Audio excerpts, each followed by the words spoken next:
नमस्कार दोस्तों स्वागत करता हूं एक और नई वीडियो में। आज की इस वीडियो में मैं आप लोगों को बताऊंगा बिहार विद्यालय परीक्षा समिति पटना की तरफ से हर साल डीएलएड का एंट्रेंस एग्जाम का फॉर्म निकाला जाता है, जिसमें आप लोग एंट्रेंस एग्जाम देने के बाद 2 साल का डिप्लोमा इन एलिमेंट्री एजुकेशन में आपका एडमिशन होता है। 2 साल कोर्स करने के बाद आप लोग सीटेट या एसटीईटी क्वालिफाई करने के बाद आप प्राइमरी स्कूल के टीचर के लायक एलिजिबल हो जाते हैं। और जब आपको गवर्नमेंट में वैकेंसी आती है टीचर के लिए तो आपको जो है ना टीचर की जॉब दी जाती है। इसमें अगर आप बिहार के डीएलएड की हम बात करें तो फॉर्म जो है ना वो 2 फरवरी 2024 से लेकर 15 फरवरी 2024 के बीच में भरना है, जिसमें अगर आप किसी भी कैटेगरी से आते हैं आपको एप्लीकेशन फी पे करना है। अगर हम एप्लीकेशन फी की बात करें तो अगर आप जनरल ओबीसी के जो है ना 2 पार्ट बांट चुके हैं बिहार में, एक होते हैं बीसी और एक होते हैं ईबीसी और एक होता है ईडब्ल्यूएस। ये तीनों कैटेगरी जो है ना इनको 960 रुपए का एप्लीकेशन फी पे करना है।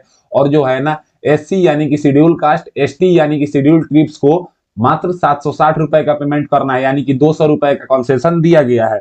इसको पे करना जो है ना 960 रुपए काफी बड़ा अमाउंट होता है। एक लोअर मिडिल क्लास फैमिली के लिए 1000 रुपए मायने रखता है। तो इसको पे करने के लिए जो है ना आप फॉर्म भरते हैं कभी और, मतलब जैसे स्टार्ट हुआ फॉर्म भर दिए लेकिन पैसा नहीं है तो पेमेंट 2-3 बार करते हैं। तो उसी तरह से मैं भी किया था, तो मैं सोचा क्यों ना इसका वीडियो बना के बताया जाए कि पेमेंट को कैसे किया जाता है। तो यहाँ पे आपको अपना मोबाइल नंबर फिल करना है जो आपने फॉर्म भरते समय दिया था। उसके बाद यहाँ पे आपको पासवर्ड फिल करना है। ये फिल करने के बाद जो है ना आपको लॉगिन के ऊपर क्लिक करना है। अब जैसे ही आप लॉगिन के ऊपर क्लिक करेंगे तो यहाँ पे जो है ना आपका पूरा डिटेल्स खुलेगा, जैसे कि आपने जो कुछ भी फिल किया है ना वो सब कुछ यहाँ पे खुलेगा। ये सबको आप देख लीजिएगा और देखने के बाद जो है ना सबसे नीचे आपको आना है और सबसे नीचे आने के बाद आपको यहाँ पे प्रीव्यू के ऊपर क्लिक करना है। अब जैसे ही आप प्रीव्यू के ऊपर क्लिक करेंगे तो आपका फॉर्म प्रीव्यू खुलेगा, यानी कि जो भी डिटेल्स आप फिल किए हैं वो सब खुलेगा, फोटो सिग्नेचर दिखाएगा। अब आपको जो है ना इसके सबसे नीचे में चलना है। इससे पहले आप लोगों को ध्यान रहे कि यहाँ पे दिया हुआ है सभी अभ्यर्थियों को सूचित किया जाता है कि पेमेंट करने से पूर्व अपने भरे हुए फॉर्म को ध्यान पूर्वक जांच करें, यदि कोई त्रुटि है तो सुधार करें। मतलब बाद में आपको पेमेंट करने के पश्चात त्रुटि का सुधार करने का मौका नहीं दिया जाएगा। ये बात यहाँ पे साफ साफ लिखा हुआ है। तो इससे पहले मैं आपको सजेशन दूंगा कि आप लोग चेक कर लें फॉर्म को और सुधार कर लें अगर कोई गलती है तो। कोई गलती नहीं है, सब कुछ आपका सही है। तो आपको सबसे नीचे चलना है। नीचे चलने के बाद यहाँ पे आपको 3 ऑप्शन मिलेगा, एक है एडिट डिटेल्स, एक है पे यानी कि पैसा पे करने के लिए, और एक है प्रिंट। प्रिंट के ऊपर क्लिक करने पे जो है ना आप इसी एप्लीकेशन फॉर्म का प्रिंट डाउनलोड कर पाएंगे। तो अभी प्रिंट करने से कोई फायदा नहीं है, एप्लीकेशन फॉर्म पे करने के बाद प्रिंट कीजिएगा तो वो सही प्रिंट रहेगा। यहाँ पे जाने के बाद आपको पे करना है। एडिट डिटेल्स के ऊपर क्लिक करने के बाद आपको अपना डिटेल्स एडिट कर सकते हैं। तो मैं आपको सजेशन दूंगा कि अगर कोई गलती है तो आप एडिट कर लें और नहीं गलती है तो आप यहाँ पे के ऊपर क्लिक करेंगे। अब जैसे ही आप पे के ऊपर क्लिक करेंगे तो यहाँ पे लिखा हुआ है पे वाया सब पैसा। अब इसके ऊपर आपको क्लिक करना है। अब जैसे ही आप इसके ऊपर क्लिक करेंगे तो यहाँ पे आपके सामने यहाँ पे देखिए बीएससीबी डीएलएड प्रोसेस बीएससीबी 23 ये आ चुका है। जिस कैंडिडेट्स का ये एप्लीकेशन फॉर्म है उसका ईमेल आईडी यहाँ पे आपको दिखेगा और नीचे में मोबाइल नंबर दिखेगा, ये दोनों आपको दिखेगा। उसके कैटेगरी के हिसाब से यहाँ पे 960 रुपए दिखाया जा रहा है। और यहाँ पे जो है ना कंसेशन फी अभी 0 रुपए दिखाया जा रहा है, हालांकि कंसेशन फी इसमें लिया जाता है।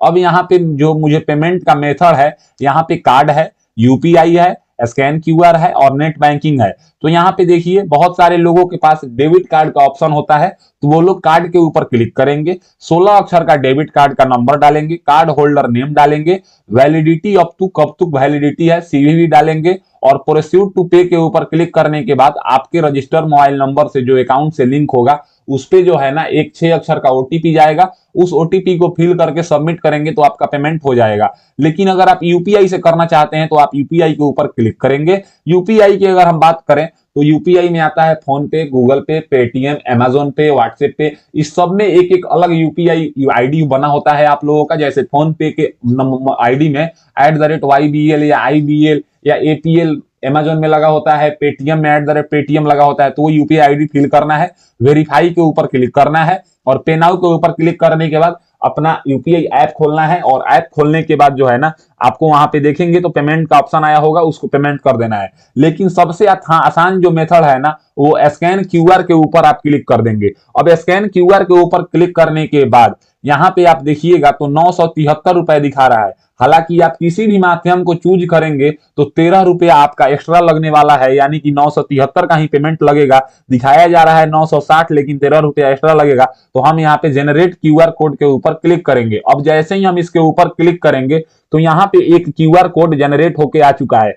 इस क्यूआर कोड को अगर आप देखिएगा तो यहाँ पे बोला जा रहा है कि यहाँ पे पेमेंट आईडी है इंडियन रुपीज, यहाँ पे 973 दिखाया जा रहा है। टाइमिंग 5 मिनट 47 सेकंड अभी चल रहा है। इसके अंदर इस क्यूआर कोड को स्कैन करना होगा। तो इस क्यूआर कोड को स्कैन करने के लिए आपको अपना ऐप खोलना है, जैसे कि फोन पे, गूगल पे, पेटीएम में से कोई एक ऐप खोलना है जो ऐप को आप यूज करते हैं। और स्कैन क्यूआर के ऊपर क्लिक करने के बाद जैसे आप दुकान में स्कैन करते हैं ना उसी तरह से आपको स्कैन करना है और पे के ऊपर क्लिक करना है। अब जैसे ही आप पे के ऊपर क्लिक करेंगे तो आपसे आपका यूपीआई पिन मांगेगा। उस यूपीआई पिन को आपको डाल के और सही की निशानी यानी कि डन पे क्लिक कर देना है। अब जैसे ही आप डन करेंगे तो जो आपका पेमेंट होगा ना वो जैसे ही कटेगा आपके खाता से यानी कि सक्सेस होगा। उसके बाद आप यहाँ पे देखिएगा तो यहाँ पे गोल गोल घूमना शुरू हो चुका है, यानी कि हमने पेमेंट कर दिया है। अब पेमेंट करने के बाद थोड़े देर में यानी कि 5 सेकंड 10 सेकंड कितना भी सेकंड ले सकता है, वो जो है ना इसको रिफ्रेश होगा। और रिफ्रेश होने के बाद यहाँ पे देखिए please authorise transaction with 4 minute 54 second, और यहाँ पे जो है ना गोल गोल घूम रहा है। इसका मतलब मैंने पेमेंट कर दिया है। अब ये घूमेगा थोड़ा देर में और मेरा पेमेंट जो है वो सक्सेसफुल हो जाएगा। अब देखिए यहाँ पे आ गया, मतलब मुझे तो 1 मिनट वेट करना पड़ा पेमेंट सक्सेसफुल का। अब यहाँ पे जो है ना मेरा यहाँ पे पेमेंट टाइप दिखा रहा है कि हमने भीम यूपीआई क्यूआर से किया है। यहाँ पे बैंक दिखा रहा है कि बीओबी यानी कि bank of Baroda, mobile number दिखा रहा है, ईमेल आईडी दिखा रहा है, पैसा दिखा रहा है, ट्रांजेक्शन आईडी दिखा रहा है।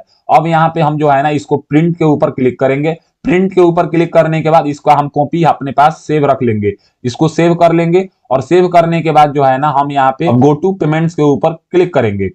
अब जैसे ही हम गो टू पेमेंट्स के ऊपर क्लिक करेंगे तो यहाँ पे आप देखिए पेमेंट आईडी यहाँ पे दिखा रहा है और यहाँ पे इनिशिएट डेट दिखा रहा है, अमाउंट दिखा रहा है और स्टेटस दिखा रहा है। ये सब यहाँ पे दिखा रहा है। अब यहाँ पे जो है ना हम यहाँ पे क्या करेंगे, डाउनलोड रजिस्ट्रेशन फॉर्म के ऊपर क्लिक करेंगे। अब जैसे ही हम डाउनलोड रजिस्ट्रेशन फॉर्म के ऊपर क्लिक करेंगे तो यहाँ पे आप देखिएगा ना तो मेरा फॉर्म खुला है। अब इस फॉर्म में अगर आप देखिएगा तो यहाँ पे देखिए सबसे नीचे में ट्रांजेक्शन आईडी और ये सब दिखा रहा है, अमाउंट दिखा रहा है। तो हम यहाँ से प्रिंट के ऊपर क्लिक करेंगे। प्रिंट के ऊपर क्लिक करने के बाद हम इसका कॉपी जो है ना अपने पास सुरक्षित सेव रख लेंगे। तो आप इसको जो है ना सेव रख लेंगे कि भविष्य में आपको कोई काम दे सके।